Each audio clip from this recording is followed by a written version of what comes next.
las consolas portátiles parecen haber vuelto al mercado de lleno. ¿Por qué hay tantas opciones con buenos gráficos, buena potencia, buen rendimiento? Una consola del año 2010 es más popular, más buscada y cada vez con unos precios más exorbitantes. En este vídeo vamos a estar hablando justo sobre esta consola.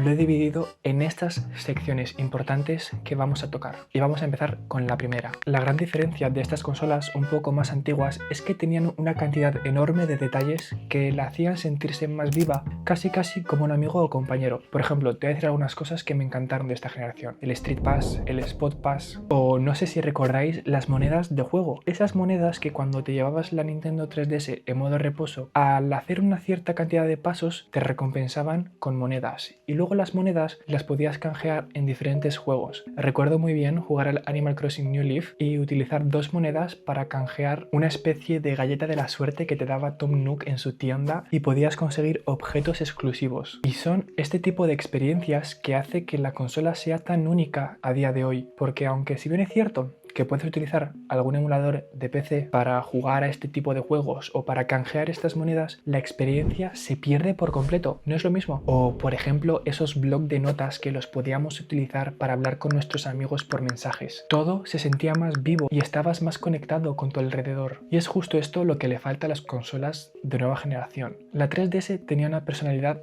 muy marcada que era muy difícil de copiar. No era solo una consola para jugar, era algo que te llevabas constantemente contigo. Abrías constantemente, estabas jugando, conociendo a nuevas personas. Y vamos a hablar justamente más a fondo sobre Street Pass, una idea que me parece súper adelantada a su tiempo y es una de las cosas más interesantes que tenía la 3DS. El Street Pass convirtió algo tan simple como salir de casa en algo muy interesante. Una de las mejores anécdotas que tengo es el haberme roto la mano, ir al hospital y justo ahí en la sala de espera jugar a la Nintendo con unas personas que no conocía, con unos niños que no conocía, pero gracias a la Nintendo estuve combatiendo con ellos, intercambiando Pokémon, también echándonos partidos unos contra los otros en Inazuma Eleven, y era como una especie de red social sutil, muy característica de Nintendo, y ese tipo de cosas las veo muy difíciles ahora de recrear con una Switch, por ejemplo. No me podéis negar que Street Pass era simplemente increíble. Quiero hablar un poco sobre la portabilidad. Es algo que actualmente se ha perdido muchísimo y creo que es una de las grandes cosas que hace que la 3DS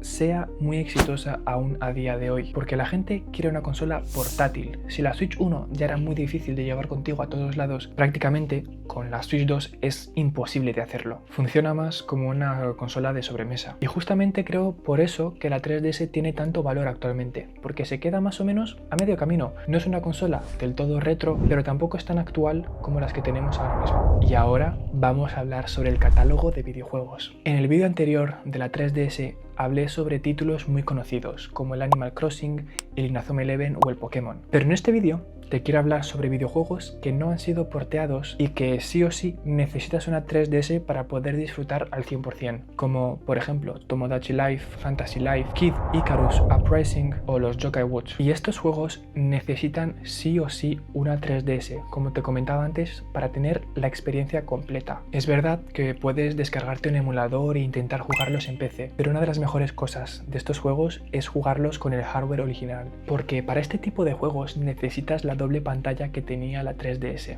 Muchas veces se utilizaba la pantalla de arriba para ver lo que estaba pasando, pero utilizabas la de abajo para controlar el juego, para mecánicas. Por ejemplo, en Animal Crossing organizabas tu inventario con la pantalla de abajo, escribías notas a tus vecinos, abrías el mapa y era una forma muy buena de conectar con el juego. Te hacía sentir como que lo estabas viviendo. Podías dibujar directamente los diseños que luego utilizabas para tu ropa, para las paredes, para el suelo de tu casa. Vamos, que era una experiencia realmente inmersiva. Y este tipo de cosas, aunque las sigues pudiendo hacer en Switch 2, no son lo mismo, porque la consola no es la misma. Diseñar es bastante más tedioso, organizar tu inventario es una experiencia mucho peor que antes, y bueno, no hablemos de juegos como por ejemplo Kid Icarus Uprising, que tiene un gameplay súper experimental, súper interesante y donde utilizabas el lápiz muchísimo para controlar la cámara, para apuntar, para disparar. Es algo que en PC simplemente no puedes emular de una forma cómoda. Y no es lo mismo estar utilizando o bien un mando de la Play 5, de Xbox o el ratón. Y bueno, también hablando sobre los videojuegos, creo que esta consola es literalmente para toda la familia, porque tenías experiencias de todo tipo. Podías jugar juegos de dibujar, sudoku, tenías diccionarios, podías utilizar la consola como un ebook reader y hacer que tu consola prácticamente se convierta en un libro, porque incluso la sostenías como un libro. Y bueno, es verdad que las consolas actuales tienen otro ritmo, van mucho mejor, se cargan más rápido, descargan las cosas más rápidas, pero no sé, llámame loco. Siempre que utilizaba la eShop me daba como una especie de tranquilidad. Tenía esa animación chula, la música de fondo, todo se sentía más tranquilo. Y ahora vamos a hablar de una de las cosas más importantes. La 3DS era tuya. ¿A qué me refiero con esto? La podías personalizar como te daba la gana. La consola tenía varios colores diferentes y no solo eso,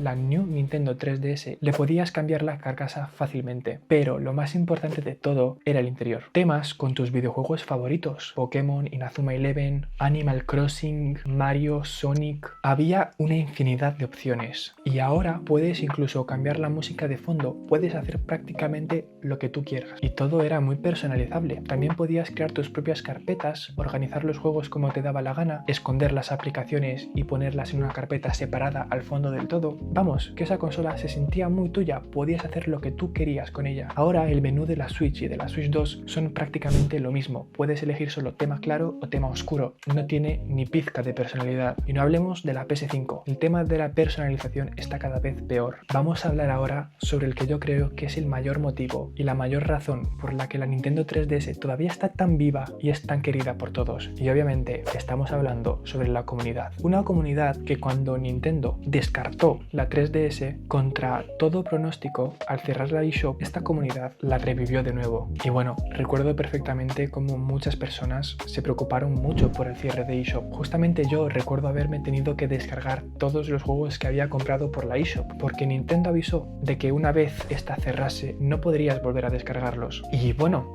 si bien es cierto que una era se terminó al cerrar la eShop, la comunidad hizo algo increíble. Y es que gracias a aplicaciones como Homebrew puedes descargar todos los juegos de la Nintendo 3DS. Y no solo eso, sino que la comunidad ha creado propios servidores para jugar a tus juegos favoritos en modo online. Puedes estar utilizando la consola como antes. El Street Pass vuelve a estar activo. Puedes volver a jugar Mario Kart Online, batallas Pokémon, intercambiar Pokémon. Y todo esto gracias a Pretendo, un servidor creado justamente por esta comunidad. Y ya para finalizar, en líneas generales, la Nintendo 3DS fue una consola que de lanzamiento era muy barata, tenía componentes bastante normalillos, pero un catálogo de juegos que ha sido increíble. Y si bien es cierto que ahora cada vez está más cara, si no tienes una, te recomiendo encarecidamente que lo hagas, que te la compres lo antes posible y que empieces a disfrutarla, porque es una consola que te puede dar miles y miles de horas de entretenimiento. Y bueno, dicho todo esto, te dejo abajo en la descripción otro vídeo que hice hablando sobre la Nintendo 3DS.